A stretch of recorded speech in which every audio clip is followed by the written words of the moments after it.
బేసిక్‌గా ఒకటేనండి. మన దగ్గర ఏదైనా సరే మేం చేస్తే శృంగారం, ఎదురోళ్ళు చేస్తే వ్యభిచారం. అదానీ వస్తే దోచిపెట్టినట్టు ఇదివరకు. ఇప్పుడు అదానీ వస్తే పెట్టుబడులు పెట్టినట్టు. అంబానీ ఇదివరకు వస్తే దోచిపెట్టినట్టు. ఇప్పుడు అంబానీ వస్తే గనక రాష్ట్రాన్ని చూసి, ప్రభుత్వాన్ని చూసి పెట్టుబడులు పెట్టినట్టు. అలాగే జిందాల్ ఇంతకు ముందు వస్తే పెద్ద దొంగ, అమ్మాయిల్ని కూడా ఏడిపించుకు తిన్నోడాడు. అలాంటి నీచుడికి ఆ భూములు ఇచ్చేది. అదే ఇప్పుడు జిందాల్ స్టీల్ ఫ్యాక్టరీ పెడితే రాష్ట్రానికి పెట్టుబడులు వస్తున్నట్టు. ఇవి మనకు ఉన్నటువంటి దరిద్రం. మనకేంటంటే మీడియా అనేటటువంటిది నిజాయితీ చచ్చిపోయింది.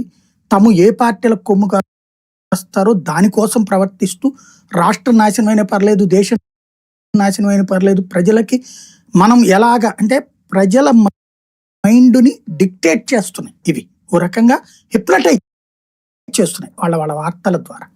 అంతకు మించి ఏం లేదు. మీకు ఆ రోజు నుంచి ఈ రోజు వరకు నేను చెప్తానే వచ్చా.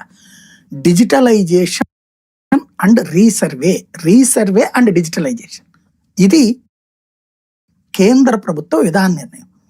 దీని వెనకాల ఉన్న ఉద్దేశం ఏంటంటే ప్రపంచంలో ఎక్కడెక్కడోళ్ళు ఇప్పుడు పెట్టుబడులు పెట్టడానికి వస్తున్నారు ఇండియాకి. ఇది చంద్రబాబుని చూసినో జగన్మోహన్ రెడ్డిని చూసినో కాదు వచ్చేది. భారత ప్రభుత్వాన్ని చూసి వస్తారు ఇండియాలోకి. ఇండియాలోకి వచ్చేవాడు ఏ రాష్ట్రం ఉన్నప్పుడు కేంద్ర ప్రభుత్వం కొంత గైడ్